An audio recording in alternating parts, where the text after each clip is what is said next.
നബിയെ ഞാൻ കാണുന്നത്. അസ്സലാമു അലൈക്കും വറഹ്മത്തുള്ളാഹി തആല വബറകാതുഹു. അൽഹംദുലില്ലാഹി റബ്ബിൽ ആലമീൻ. അസ്സലാത്തു വസ്സലാമു അലാ സയ്യിദിനാ മുഹമ്മദിൻ അഷ്റഫിൽ മുർസലീൻ വഅലാ ആലിഹി വസ്വഹ്ബിഹി അജ്മഈൻ. അമ്മാ ബഅദ്. فقد قال الله تعالى في القرآن الكريم وفي القرآن المجيد: أعوذ بالله من الشيطان الرجيم. بسم الله الرحمن الرحيم. إنما يخشى الله من عباده العلماء. صدق الله العلي العليم. قال رسول الله صلى الله عليه وسلم: إنما جعل الإمام ليتم به، أو كما قال عليه الصلاة والسلام. அளவில் அருளும் நிகரில் அன்பும் கொண்ட எல்லாம் வல்ல அல்லாஹ்வின் திருநாமம் போற்றி ஆரம்பம் செய்கின்றேன். சாந்தியும் சமாதானமும் ஈருலக சர்தார் அகிலத்தின் நற்கொடை பிரபஞ்சத்தின் பேரொளி மக்கத்து ராஜா மதீனத்து ரோஜா கண்மணி நாயகம் முத்து முஹம்மது முஸ்தபா ஸல்லல்லாஹு அலைஹி வஸல்லம் அவர்கள் மீதும் அன்னாரின் அடிச்சுவற்றை பின்பற்றி வாழ்ந்த வழிகாட்டி உத்தம சத்திய சஹாபாக்கள், தாபியீன்கள், தபஅ தாபியீன்கள், அவுலியாக்கள், நாதாக்கள், சுஹதாக்கள், இன்னும் குறிப்பாக இந்த மன்றத்தில் ஒன்றில் இருக்கும் நான் அவர்கள் மீதும் இன்னும் உலக அனைத்து முஸ்லிம் மீதும் அல்லாஹ்வின் திருப்பெயர்கள் என்றென்றும் நிலவட்டுமாக. இந்த மன்றத்தில் இன்று நான் பேச இருக்கும் தலைப்பு இமாம்களின் பேணுதல் என்பதாகும். இஸ்லாமிய வரலாற்றில் இமாம்கள் மிக உயர்ந்த அந்தஸ்தை இடத்தை பெற்றிருக்கிறார்கள். அவர்கள் வெறும் அறிஞர்கள் மட்டுமல்ல, மார்க்கத்தை பாதுகாத்து மக்களுக்கு சரியான வழியை எடுத்துரைத்த தலைவர்களாக இருக்கிறார்கள். அவர்கள் வாழ்க்கையில் காணப்படும் முக்கிய அம்சங்களில் ஒன்றுதான் பேணுதல் ஆகும்.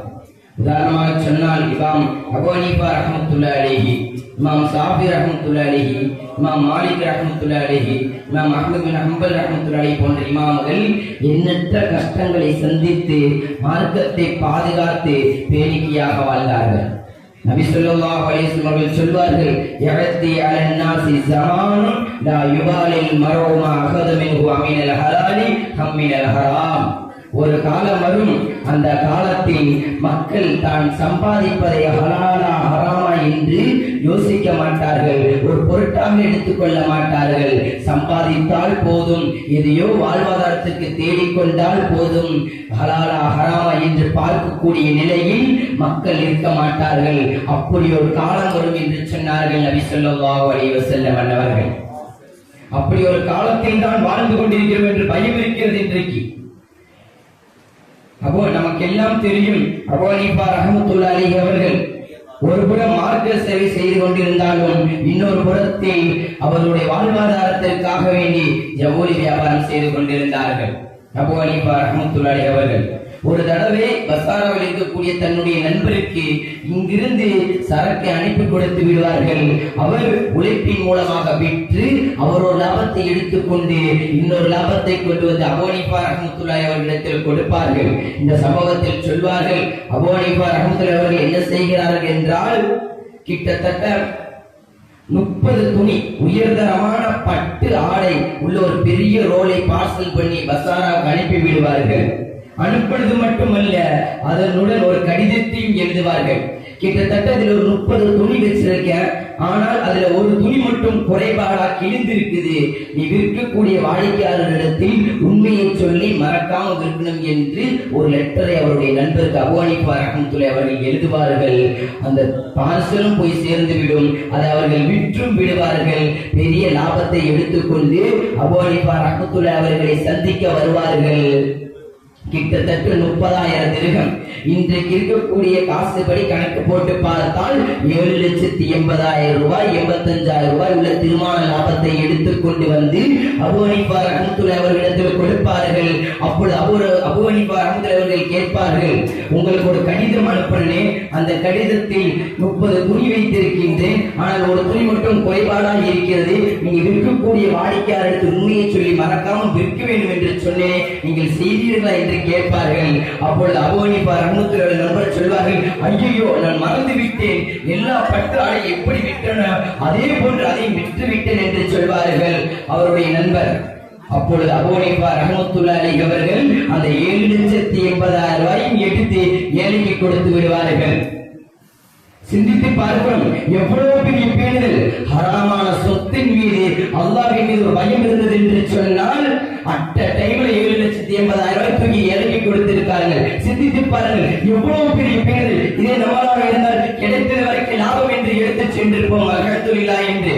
ஆனால் அவர்கள் அப்படி செய்யவில்லை. ஒரே ஒரு துணிதான், 30 துணியில் ஒரு துணிதான் குறைபாடு, அதை உண்மையை சொல்லி விற்க சொன்னாங்க. அவர் மறந்துட்டாரு, அவ்வளவுதான். ஆனால் 7,80,000 ரூபாய் அந்த பணத்தை எடுத்து ஏழைக்கு கொடுத்து விட்டார்கள். சிந்தித்து பாருங்கள், எவ்வளவு பெரிய பேணுதல்.